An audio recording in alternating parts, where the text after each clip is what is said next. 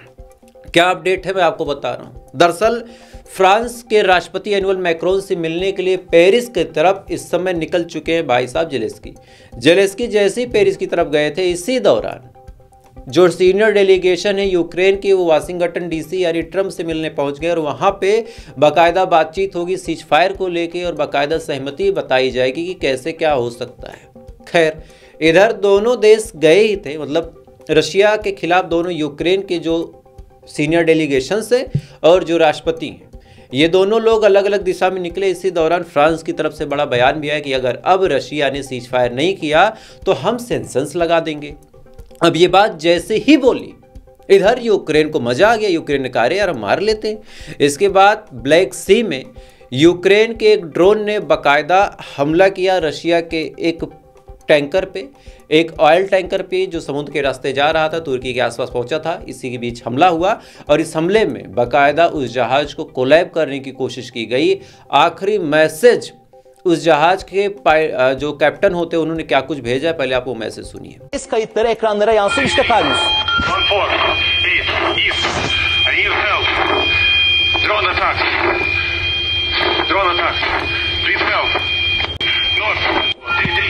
Karyos'tan sonra Vrat isimli gemi इस हमले में साफ तौर पे कैप्टन ने पूरी दुनिया के सामने मदद मांगी और कहा कि हम तेल वाले टैंकर को लेके जा रहे हैं और हमारे ऊपर ड्रोन से हमला हुआ है। अब जब पूरी दुनिया में डायरेक्ट ये रिकॉर्डिंग वायरल हुई, इसी के जस्ट बाद यूक्रेन ने भी आधिकारिक तौर पे जिम्मेदारी ली और कहा कि हाँ हमने हमला किया था, चूंकि ये लोग तेल को स्मगल कर रहे थे और तमाम जो ड्रामा ये लोग बोलते हैं वो सब चीज़ें बोली। लेकिन जब यूक्रेन ने हमला किया रशिया के ऊपर, इसी के जस्ट बाद रशिया ने पलट के वार किया है, यूक्रेन की राजधानी को तबाह किया है। यूक्रेन की राजधानी कीव के ऊपर भयानक तरीके से मिसाइलें दागी, भयानक तरीके से और चीज़ें की, इतने ड्रोन मारे कि समय कीव पूरी तरह दहल उठा है और रिपोर्ट से दावा कर रही हैं कि ठीक ठाक नुकसान कीव के अंदर हुआ है। दोस्तों, ठीक ठाक नुकसान हुआ है और अगर ऐसा लगातार यूक्रेन करता रहा तो रशिया फिर इनको बिना मारे छोड़ेगा नहीं। खैर, इधर ये तमाम चीज़ें चल ही रही हैं, इधर बहुत बड़ी अपडेट निकल के सामने आ रही है इस समय अमेरिका के हवाले से, और ये बात आपको क्यों बता रहा हूँ। हालांकि खबरें बहुत बड़ी नहीं है, अमेरिका का इंटरनल मैटर है, इससे पूरी दुनिया का कोई लेना देना नहीं है, लेकिन आज इस खबर को आप जानिए। क्या खबर है वो सुनिए। कैलिफोर्निया में एक बैंकेट हॉल में एक पार्टी चल रही थी, बर्थडे पार्टी थी, छोटे छोटे बच्चे थे।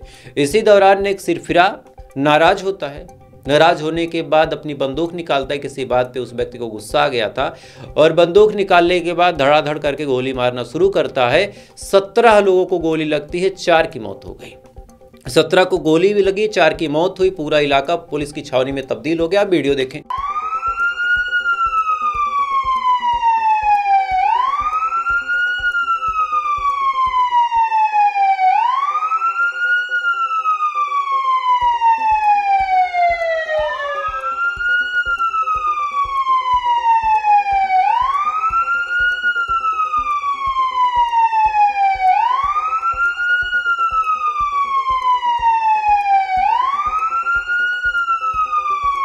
इस वीडियो में आप साफ तौर पे देख सकते हैं कि बड़ा ही इंटेंस हमला हुआ है, बड़े ही इंटेंस तरीके से गोली मारी गई और जिस हिसाब से पुलिस की गाड़ी और बाकी टीम वहाँ पे मौजूद हैं, ठीक ठाक कैजुअल्टी हुई है, ठीक ठाक नुकसान हुआ है। 19 का आंकड़ा भले ही बताया जा रहा है, लेकिन जहाँ तक मेरा अनुमान है कि ये तादाद ज़्यादा ही होगी। अब ये बात आपको क्यों बता रहा हूँ आप जान लें। एक सिरफिरा शख्स जो दूसरे देश से था, वो बाकायदा अमेरिका में आता और आने के बाद कई सालों से अमेरिका में रह रहा था। कायदे से कहा जाए तो अमेरिका का ही नागरिक हो गया जब कई साल से रह रहा है तो। लेकिन अचानक से उसके दिमाग में क्या पागलपन छाता है, उसके दिमाग में क्या चीज़ें आती हैं कि वो रॉयल गार्ड्स के ऊपर फायरिंग करता है। जब फायरिंग करता है तो 2 लोगों की शायद मौत भी हुई है, कई सारे बुरी तरह इंजर्ड हुए, लेकिन ज़्यादा कैजुअल्टी नहीं हुई। और जैसे ही ये खबर निकल के सामने आई, डोनाल्ड ट्रंप भाई साहब भड़क गए। भड़कने के बाद उन्होंने विवादित बयान देने शुरू किए। उन्होंने कहा कि जो थर्ड कंट्रीज़ हैं, थर्ड स्टेटस वाली कंट्रीज़ यानी गरीब कंट्री, जैसे डेवलप्ड, अंडर डेवलपमेंट और पुअर, विकसित, विकासशील, गरीब, पिछड़ा, तो जो पिछड़े देश हैं उनके वीज़ा, उनके पासपोर्ट को रोक दिया और कहा कि इन देशों से कोई भी नहीं आ पाएगा अमेरिका के अंदर। उसमें टारगेट किसको किया गया? अफगानिस्तान को। टारगेट किसको किया गया? गरीब जैसे देश जो यूरोप वगैरह में है, जो अफ्रीका वगैरह में, उन सबको टारगेट करके एक तरह से कैटेगराइज कर दिया गया। और हाल फिलहाल में तो रिपोर्ट ये भी निकल के सामने आ रही है कि अब कोई इंडियन शब्द का भी इस्तेमाल नहीं कर पाएगा। यानी तुगलकी फरमान जारी कर दिया डोनाल्ड ट्रंप भाई साहब ने और कहा कि एक आदमी अगर आके अफगानिस्तान से गोली चलाता है तो आज के बाद अफगानिस्तान का कोई भी नागरिक नहीं आ पाएगा, आज के बाद कोई भी शख्स नहीं आ पाएगा। हम तुगलकी फरमान जारी करते, हम ये करते, हम वो करते, ये तमाम ड्रामा इन्होंने किया। लेकिन अब कहानी कुछ और हो गई। अब तो तुम्हारे वाले ने भी गोली चला दी, तुम्हारे अमेरिका के लोगों ने भी गोली मार दी, और तुम्हारे अमेरिका के लोगों ने जो गोली मारी उसमें तो बच्चे भी मारे गए। तो कायदे से तब इन लोगों को तुम लटका दो, और अगर इन लोगों को तुम नहीं लटका सकते तो फिर कोई मतलब नहीं बनता है ऐसे ड्रामा करने का और किसी कमजोर और मजलूम देश को टारगेट करने का। इंडियन लोग वहां पे अब इंडियन शब्द का इस्तेमाल नहीं कर पाएंगे। हमारे देश की गोदी मीडिया ये खबर आपको नहीं दिखाएगी, चूंकि ट्रंप और मोदी साहब की दोस्ती की बात है। मोदी साहब और दोस्ती ऐसी है ट्रंप की कि मानो दो जिस्म एक जान, राम लक्ष्मण, ऐसी वाली दोस्ती है ना। कहाँ गई दोस्ती? इंडियन शब्द का इस्तेमाल नहीं हो पाएगा अमेरिका में, सोचिए। खैर, इधर ये तमाम चीज़ें दोस्तों चल ही रही हैं। बाकायदा ट्रंप तो पागल हो चुका है, ट्रंप के बारे में क्या ही बोला जाए। रिपोर्ट्स ये दावा कर रही हैं और ये आईडीएफ ने भी अपने मुंह से एक्सेप्ट किया है कि आईडीएफ ने बुरी तरीके से हमला किया है इस समय फिलिस्तीन के ऊपर। इस हमले में 4 से ज़्यादा लोगों को मारने का काम किया। हालांकि आईडीएफ का अपना दावा है कि ये लोग टेररिस्ट थे, आतंकवादी थे, ये तमाम लोग आतंकवाद फैला रहे थे, इस वजह से हमने हमला किया। लेकिन अंदर की खबर यह है कि ये सब मासूम मजलूम फिलिस्तीनी थे, इनको जानबूझ के मारा गया ताकि ये लोग फिलिस्तीन और गाजा की ज़मीन को छोड़ के भाग जाएं। इस वजह से इनको मारा गया ताकि ये फिलिस्तीन और गाजा की ज़मीन को छोड़ के भाग जाए, अदरवाइज मारने का कोई रीज़न नहीं बनता। खैर, आज यूरोप से एक वीडियो आपको दिखा रहा हूं। पहले आप स्क्रीन पे वीडियो देखिए, इसके बाद आपको बताता हूं।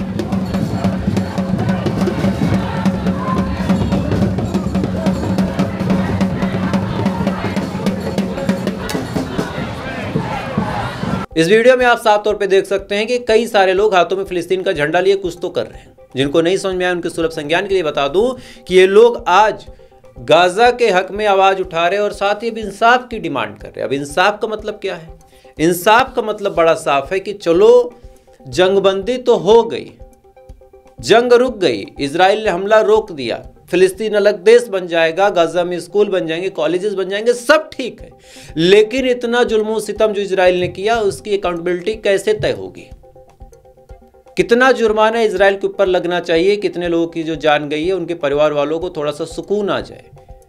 इजराइल के साथ ऐसा क्या होना चाहिए जिसके बाद कम से कम जो लोग मारे गए, देखिए जंगबंदी हो गई, जंग भी रुक जाएगी, हमला भी रुक जाएगा, तो जो लोग बचे हैं उनकी जिंदगी तो सुकून चैन में हो जाएगी। लेकिन वो लोग जिनकी जान चली गई, वो लोग जिन्होंने अपने परिवार को खो दिया, उनके साथ कौन सा इंसाफ हुआ? इसीलिए आज हजारों की तादाद में रिपोर्ट से दावा करी कि 10,000 से ज्यादा लोग यूरोप के अंदर झंडा उठा के खड़े हैं और इनका एकमात्र मकसद है कि कम से कम इजराइल के साथ कुछ तो ऐसा होना चाहिए जिसके बाद इजराइल ऐसा काम दोबारा करने से पहले 1000 मर्तबा सोचे। दोस्तों, खैर, ये लोग इतना जायज हैं, आज चाहे तो पूरी दुनिया भी इनके साथ खड़ी हो जाएगी, लेकिन सब मतलब के आ रहे हैं। खैर, इधर ये तमाम चीज़ें चली रही हैं। इधर बहुत बड़ी अपडेट निकल के सामने आ रही पश्चिम बंगाल से दोस्तों, और ये खबर आपको जानना बहुत जरूरी है। क्या खबर है? खबर है कि पश्चिम बंगाल में ममता बनर्जी ने, दीदी ने वक्फ कानून को लागू कर दिया और कहा कि जो जो चीज़ें फिक्स हुई हैं, जो जो चीज़ें पास हो गई हैं, वो तमाम चीज़ें 6 महीने के अंदर जो भी लोग हैं जो वक्फ कर रहे हैं, जो वक्फ के कर्ता धर्ता है, उनको वो चीज़ें करनी पड़ेगी। शुरुआत में ममता बनर्जी ने कहा था कि हम वक्फ कानून नहीं लागू होने देंगे चाहे हमारी सरकार चली जाए, लेकिन वक्फ कानून ममता बनर्जी ने लागू कर दिया। अब बहुत सारे लोग आपको बताएंगे कि ममता बनर्जी ने कर दिया, देखो ममता बनर्जी मुसलमानों की दुश्मन हो गई, लेकिन एक सच्चाई ये है जिसको आपको कोई नहीं बताएगा। सच्चाई क्या है वो आप जान लो। हमारे देश में कोई भी सरकार हो, सही बात आपको बता रहा हूँ, फैक्ट की बात, बाकी तो चेंजिंग हर चीज़ों में हो जाती है, जिसकी सत्ता जिसकी लाठी उसी की भैंस, ये सब आप जानते हैं। लेकिन सच्चाई ये है कि जिसकी सरकार है, अंत में चाहे जो हो जाए, अगर सुप्रीम कोर्ट ने कोई फैसला दे दिया तो उस सरकार को वो बात माननी पड़ेगी, भले ही वो बात उसके मन की हो या फिर उसके मन के खिलाफ हो। सुप्रीम कोर्ट का फैसला सर्वोपरि है, उसको कोई बदल नहीं सकता। सुप्रीम कोर्ट ने कहा कि राम मंदिर बनेगा तो बनेगा, सुप्रीम कोर्ट ने कहा कि बगल में मस्जिद बनेगी, हालांकि नहीं बनी। यह भी एक बड़ा सवाल है, बड़ा मुद्दा है। कभी आप अपने बड़े बुजुर्गों से पूछिएगा कि जब मंदिर बन गया वहां पे तो मस्जिद क्यों नहीं बनी। खैर वो अलग विषय, उस पर कभी बाद में बात करेंगे, अभी आप जानिए। तो सुप्रीम कोर्ट ने वक्फ कानून को लेके कुछ फैसले सुनाए थे। दरअसल जब मोदी सरकार ने वक्फ कानून लाया था तो सुप्रीम कोर्ट में कुछ लोग पहुंच गए और उन्होंने कहा कि इस मामले को संशोधित कीजिए, ये गलत है, इसको कैंसिल कीजिए।